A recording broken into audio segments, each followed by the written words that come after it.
Good morning. I Good have morning. with me Ms. Dan Wang, the Deputy Secretary General of the China Association of Microfinance. Dan, the studies show that about a third of China's population remains unbanked, despite the great efforts of banks, MFIs, and various other formal and semi-formal providers. What do you think remains to be done in China, and what are some of the industry responses that can address financial exclusion and reaching the unbanked in China? Yeah, actually, you mentioned about one third. They have unbanked. They are unbanked. Actually, I think this is from point of view of lending services.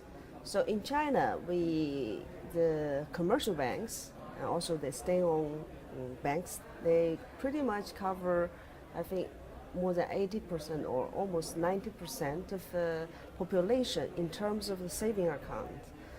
For example, Post Saving Bank, they have 39,000 branches covering almost all the township.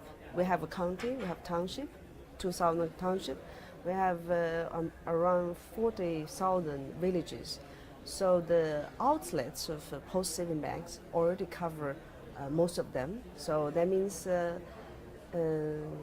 more or less our population can enjoy savings services. But in terms of the lending, credit, it's very difficult. That's an issue for China. So since 2005, UN issued this blue book of building inclusive financial system. So CAM, we are the first one to translate this into Chinese and also bring this concept of financial inclusion into China. And starting from 2012, Chinese government, the president, previous president, Mr. Hu Jintao, first used this concept, translated by CAM and the conference of the G20.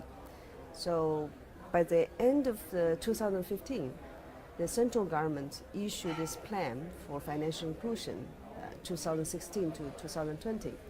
The purpose of this plan is to, by 2020, we have to actually build up a financial inclusive system which can lead to the building of a harmonious society, well-off society. So that means the financial system should cover those people who are excluded from formal financial institutions in terms of lending services, and also plus other like remittances, insurance, this kind of services. So especially targeting those people like the poor, the old people, and those laid-off workers, and some young people, also the youth, the finance for youth. So this is the plan. So I believe with this plan, the Chinese government will encourage all of the financial institutions to downscale the loan portfolio to reach out more and more the Chinese population.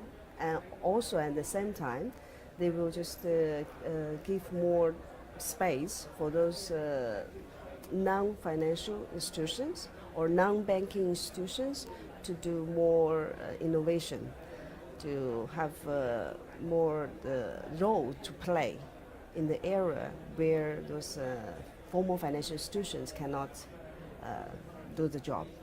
So does CAM include all of these different types of players in its member base, including the postal savings banks, as well as the licensed and non-licensed MFIs? Talk a little bit about your member base. So actually our member cover everything, but the key is all of our members should target the lower end market. So we have members including NGO, first NGO MFIs, and microcredit companies, and also commercial banks, but not the postal saving bank. They are huge. Before we want to include them, but they're huge to manage. So they maybe they don't need us. So they are member of the China Banking Association. That's an official association. but we cooperate for many things. They also join our conference and also just many other activities like overseas study tour, something like this. And we also have a new type like a peer-to-peer lending platform.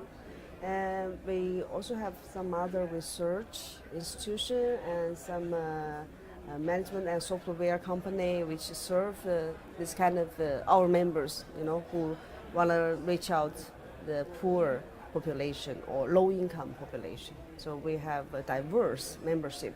So the total member now we have 180. Thank you, Dan. It's a pleasure to see you again.